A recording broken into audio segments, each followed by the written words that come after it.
Note series का next day है। इससे पहले मैंने आपके सामने ये सारी जितनी चीज़ें हैं, सारे गौतम बुद्ध, जैन धर्म, मगध, सारे महाजनपद, वेद, वेदांग, साहित्य, सारी बातें, सिंधु सभ्यता, सारे मैंने कवर करा दिया है।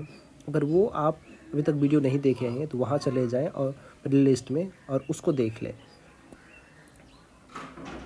हमारे चैनल पर नए हैं तो चैनल को सब्सक्राइब कर लीजिए।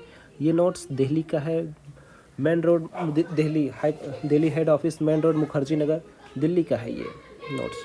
तो आज हम उसी नोट्स से हम लोग एग्ज़ाम की तैयारी करेंगे। ये ऐसा नोट्स है एकदम सटीक दिया हुआ है, इससे बाहर आपके एग्ज़ाम में कुछ नहीं पूछेगा और ये फालतू कुछ नहीं दिया गया है।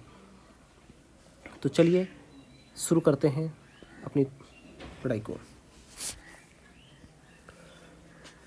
इससे पहले हम लोग बात कर चुके थे, यहाँ मौर्य काल तक आ चुके थे। अब मौर्य काल के आगे चंद्रगुप्त मौर्य के बारे में हम लोग पढ़ेंगे।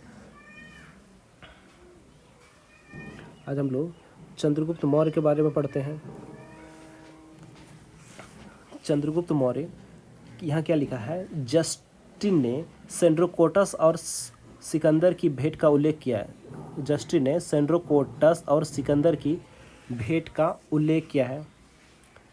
यहाँ फिर है सेंड्राकोटस, जस्टिन स्ट्रेबो एरियन ने कहा। चंद्रगुप्त मौर्य को सेंड्रोकोटस कहा गया, किसने कहा है, जस्टिन स्ट्रेबो ने। चंद्रगुप्त मौर्य को सेंड्रोकोटस किसने कहा है, जस्टिन स्ट्रीन ने।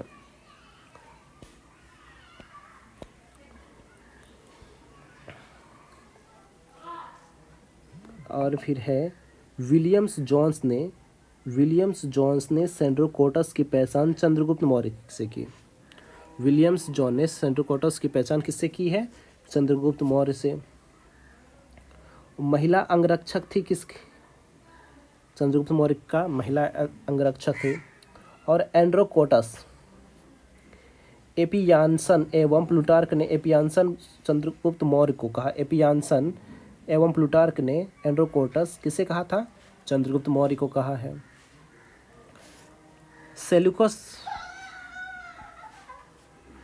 सेलुकस निकेटर 305 ईस्वी को पराजित किया। सेलुकस निकेटर को 305 ईस्वी को किसने पराजित किया, चंद्रगुप्त मौर्य। सेलुकस निकेटर कौन था, गजनी का सेनापति था।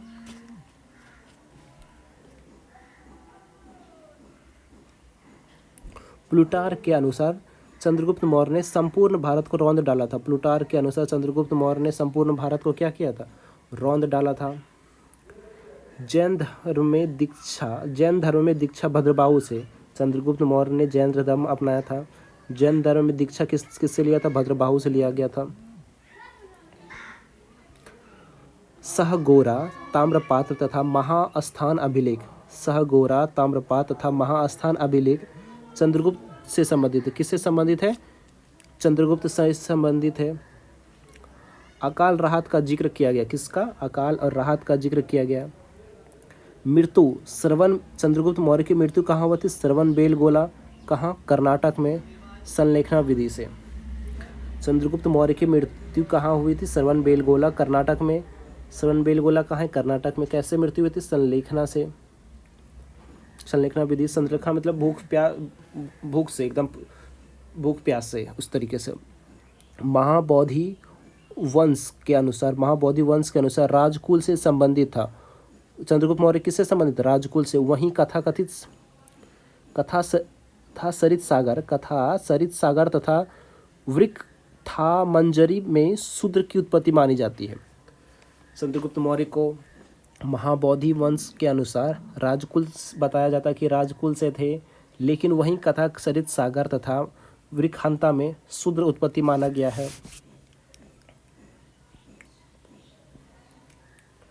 अब बिंदुसार, चंद्रगुप्त मौर्य का बेटा कौन हुआ, बिंदुसार हुआ। चंद्रगुप्त मौर्य का बेटा कौन हुआ, बिंदुसार। इसने तक्षशिला में दो विद्रोह को दबाने हेतु, सुसीम और अशोक को भेजा था। अशोक कौन था? बिंदुसार का बेटा था। तारानाथ बौद्ध विद्वान ने बिंदुसार को 16 राज्यों का विजय बनाया। तारानाथ बौद्ध विद्वान थे, उसने बिंदुसार को 16 राज्यों का विजेता कहा गया है, यानी बहुत बड़ा था राजा। यूनानी लेखों में अमित्रोचेटस या अमित्रोडेकेडिज शत्रुनाशक कहा गया है। यूनानी लेखों में बिंदुसार को क्या कहा गया है? अमित्रोचेटस या अमित्रोकेडिज शत्रुनाशक, इसका मतलब शत्रुनाशक होता है। अन्य नाम क्या है? अमित्रघात भद्रसार। वायुपुराण में अमित्रघात भद्रसार कहाँ कहा गया है? वायुपुराण में था। सिंगसेन जैन ग्रंथ में, सिंगसेन कहाँ क्या कहा गया है बिंदुसार को? जैन ग्रंथ में। आजीवक संप्रदाय का अनुयायी था। बिंदुसार जो था आजीवक संप्रदाय का अनुयायी था। सीरियाई राजदूत डायमेकस बिंदुसार के समय आया था। बिंदुसार के समय कौन आया था? सीरियाई नरेश डायमेकस आया था। एंटिओकोसस से दार्शनिक सूखी अंजीर तथा मीठी मंदिरा की मांग किसने? यूनान के थे, उससे मांगा था। किससे मांगा था? एंटिओकोसस यूनान के थे। क्या मांगा था? सूखी अंजीर तथा मीठी मंदिरा मांगा था। अशोक बिंदुसार का बेटा कौन हुआ? अशोक हुआ। बिंदुसार का बेटा कौन हुआ? अशोक हुआ।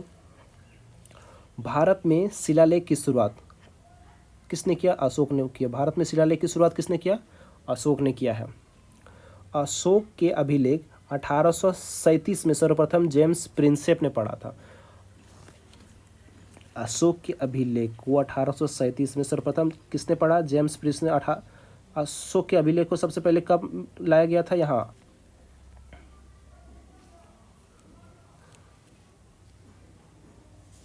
ही तो था।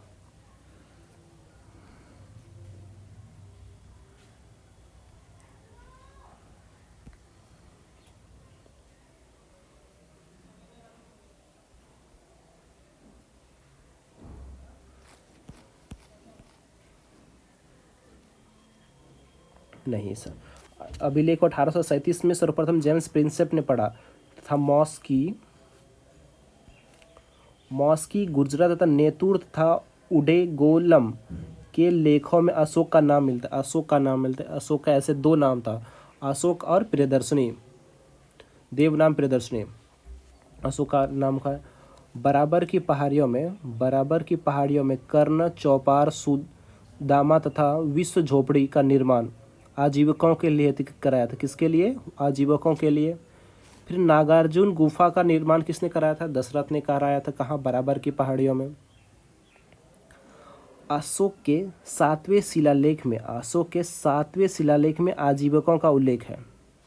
अशोक के कौन से शिलालेख में आजीविकों का उल्लेख है? अशोक के 7वें शिलालेख में। अशोक ने अपने पुत्र महेंद्र तथा पुत्री संघमित्रा को श्रीलंका भेजा बौद्ध प्रचार हेतु। 84,000 स्तूपों का निर्माण कराया था। ये कैसे पता चलता है? बौद्ध परंपराओं के अनुसार अशोक ने 84,000 स्तूपों का निर्माण कराया था, बौद्ध परंपरा के अनुसार पता चलता है।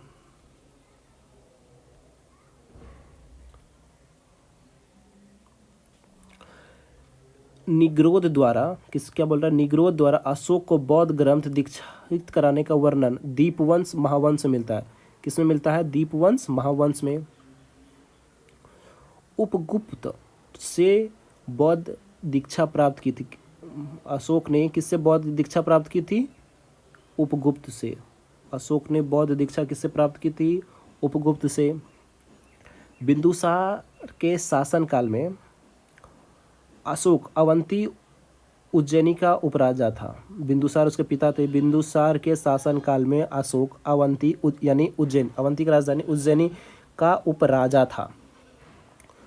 269 ईसा पूर्व में अभिषेक कराया अशोक का। 269 ईसा पूर्व में यानी 273 ईस्वी में राजा बना और उसके 8 साल बाद कलिंग युद्ध लड़ लिया। पुराणों में अशोक वर्धमान कहा गया, पूरा नाम अशोक को अशोक वर्धन कहा गया। अशोक को पूरा नाम क्या कहा गया है?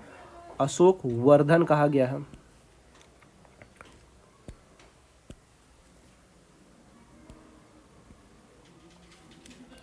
अभिषेक के 8वें वर्ष कलिंग युद्ध लड़ लिया था। राजधानी तोसली, कहाँ थी राजधानी? तोसली। 13वें शिलालेख में वर्णन है। कलिंग युद्ध का वर्णन किसमें? 13वें शिलालेख में वर्णन है। मित्र राजा फिलाडेल्फस टॉलमी द्वितीय ने डियानीसियस को अशोक के दरबार भेजा। क्या लिखा है? मिस्र के राजा, कहाँ के थे? मिस्र के राजा फिलाडेल्फस टॉलमी सेकंड ने डियानीसियस को अशोक के दरबार में, किसको भेजा था? डियानीसियस को अशोक के दरबार में भेजा था। ये कुछ जानकारी मगध साम्राज्य के बारे में आपको जानकारी मिला, और इससे आगे हम लोग शिलालेख अशोक के बारे में और भी जानकारी देखेंगे। इस वीडियो में इतना तक ही, मिलते हैं अगले वीडियो में। चैनल पर नए हैं तो चैनल को सब्सक्राइब कर लें। Thank you.